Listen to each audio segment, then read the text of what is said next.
becomes an R. If you know that in Hebrew and in Arabic, the difference between the two dialects is an L and an R in their respective language.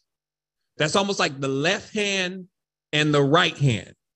They call it the double-edged sword. These swords or these words, right, have power, but there were two dialects.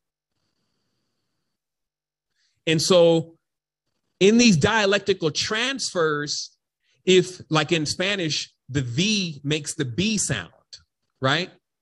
So if even the names that you knew of your ancient country or your ancient heritage or your ancient ancestor, if the name had been changed, like instead of their name beginning with an R, it begins with an L now, or instead of it beginning with a B, it has a V, or anywhere through that, what would happen to your consciousness? So this is sometimes looked over because sometimes language is not seen to be that powerful. And I was taken to a point of when I was a child, when just to show how powerful the mind is, I always remember when I would get hurt, like I would fall or something like that, it would happen. And then I would wait for the rush of the pain. So like, let's say I slam my finger in the door, I would see my finger get slammed in the door and I wouldn't feel anything at first, but then I'd be waiting like, here it comes, the rush of the pain. So it was almost like my mind was telling me that there was going to be pain for me to feel it. Now, as you get older, it becomes natural. You hit yourself and you pain right away. But of course, those who really train and really practice know that the pain comes from the mind saying that, hey, you just slam your finger in the door, no matter what condition the finger is actually in. So it's an awareness again that if you have control of your mind, it would really mean that you actually had control of the language and you had control of the words, and that the order of the language and the words that are in your mind would be in the right order. I've always mentioned this as, if anyone needs hope, is to remember that what has really gone on here on the planet and what can really get you to a greater stage within yourself can be articulated to you in English. So English is still a good enough language to where it can be articulated to you. English consists of 26 letters, A to Z. Now, you already know the 26 letters. You know A to Z. What you would just be missing then is the order of those words. Because those words or letters, put in the right order will explain to you every single thing that ever happened here, everything that you need to know. So it's that close is what I'm saying. You have the tools that are necessary to know everything. They're that close. But what you need is the order. And the order of things becomes so important. I always say that it's very similar to the gestation process of a mother that is birthing the child. The child is developing certain things in a specific order. So for those who don't like order, what happens if your heart develops before something else? So there's an extreme order going on, and whether the rebel wants to have the order or not, the rebel will just stay immature. The mature beings, they know the order because they know nothing can come against the order. As long as you are modeling everything after the order and how it all works, you never meet disappointment. So that's what I was saying. It was about the balanced knowledge, because if you could get this knowledge, you would never find any disappointment. You would see people all around you having a bad time. Just like, I think there's a part, I believe it's in Revelation, but it comes out of another book. It says that the kingdom of heaven will come, but people won't see it. It will actually be here, almost like it's overlaying the reality that everybody else is in. And everybody else would appear to be in the same reality, but some people will already be in heaven. So they said the kingdom of heaven will be amongst you or around you, but you may not be able to see it because it's actually something that you experience. It's not something that you want to see. It's something that you want to experience.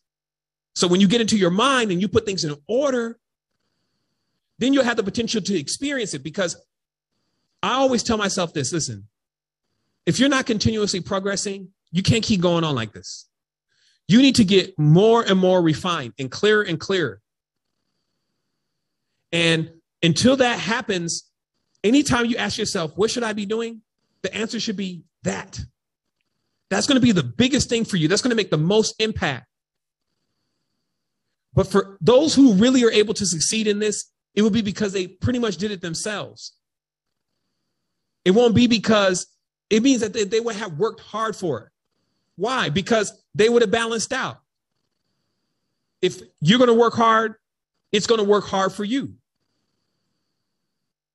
If you're not going to work at all, then it's not going to work for you. And that's how the whole thing is. It's literally a reflector. And of course, as I mentioned earlier, there's the speculative, and the speculative makes you think that it works for those who don't really take time with it and really try. So this is the encouragement today of why you should stay persistent on this process of coming into awareness of exact knowledge. And most importantly, about your origins and about your power. So now, as you know, this is a part of the sovereignty series. And I felt that the most important thing was, because when you're dealing with sovereignty, first of all, you have to know what sovereignty really means. It probably doesn't mean exactly what you think. So it's important to know. That would be the difference, because now it's become a buzzword. People say sovereignty, we need our sovereignty. And it's just becoming the word. So we started to define what sovereignty is, but we need to basically make sure that we're putting this into the proper perspective once more if we're going to continue on this sovereign build. And it's one that when you really boil everything down around this word, what it has most to do with, especially in ancient times, was about protection. A sovereign actually meant someone that was responsible for taking care of others and everyone else, a whole village, a whole tribe, a family.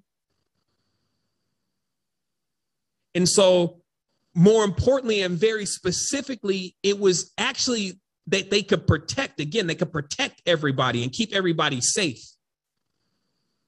So I mentioned earlier that the purest level of protection is wisdom, because you know certain things that allows you to navigate through the space for you and those that choose to have you responsible for them.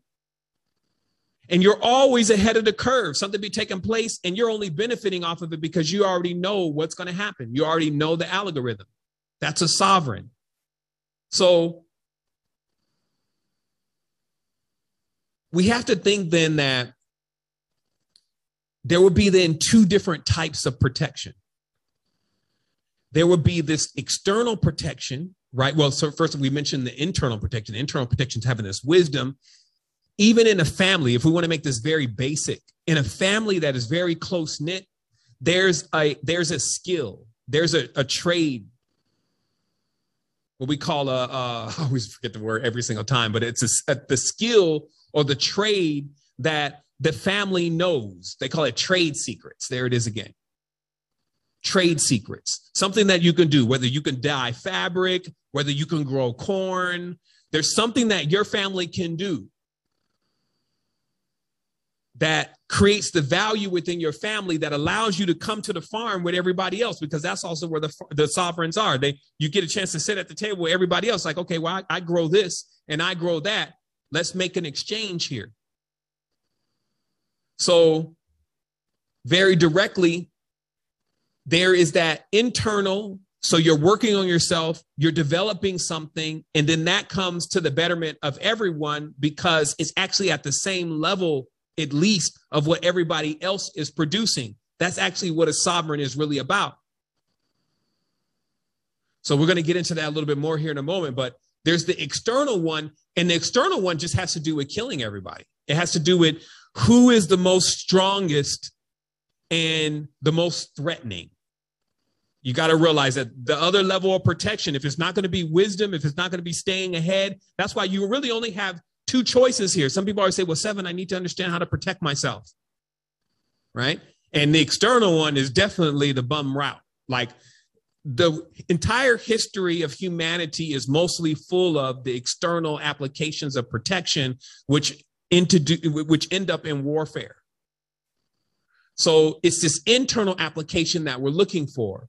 So this professional technology then is the secrets of getting to the perfected states and the instructions on the journey. very directly.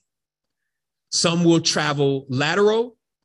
Basically, some will travel horizontal and not vertical, as we explained before. They will go on further in their journey, collecting lots of wisdom, lots of knowledge, if you may, but never really applying it. They will grow old, and they will never see the benefits of what it is itself, because they were speculating. While there are others that will go vertical. They will crystallize the knowledge. They will refine themselves with that knowledge, meaning that they'll actually apply that knowledge to themselves. And it would be as to them as if things were getting clearer and clearer, as if they were drawing closer and closer to something that was the ultimate. So these are the benchmarks. So here's a recap, because here's where we're going to begin this evening. Is just a brief recap on our first sovereign presentation here on YouTube. There was an awareness that in this sovereign field, because we're dealing in something that is really undefined, it has to become defined. There must be some type of measurement. So very specifically, we talked about that first, I'll have to do this in order. First, we talked about that your mind is sovereign, is in a sovereign trust. That this mind that you have is actually a co-creative conscious mind. It has an extremely high value. And let's say the creators of the mind, if you may, decided that it could not be owned by anyone. So it is in a trust. So even if you get tricked into believing that something can own your mind, it would be a trick indeed. And you can go on with that until you wake up out of the trick. And then just like that, you can be released from the trick. So if something is saying, well, I have you, I owned you, you did this ritual, you did all of this, that's the jokers, if you may, trying to convince your mind that they have you. But none of that can be the case, because we've discovered unequivocally that the mind in itself does not belong to anything. So that's why the term is, if you free your mind, then the rest will follow. That's why wherever you think you're at, that's where you're at. When you're having a great time in your mind, you're having a great time. When you're having a horrible time, it's all got to be processed through the mind. And there's a reason for this, because your mind is basically the ultimate control point of the whole thing. You can always retreat to your mind. And so if you know how to control your mind, then you can always be in a pleasant vista, no matter what's going on around you. Now, of course, there's a million excuses behind that, or why some person is not in the best state of mind, but it's for the record that it's because the mind actually belongs to no one. So we went on, and even coming from the mind, since let's say if that's some type of origin point, we know there's still a physicality. So the physicality comes into play. And when the physicality comes into play, because it's manifested from the mind, in order for someone to even say that they own the physicality, they have to go through this entire process. And we elaborated on that in our last sovereign build. And that process was also taking measurements, even creating, actually, personally, first, creating a unique measurement system.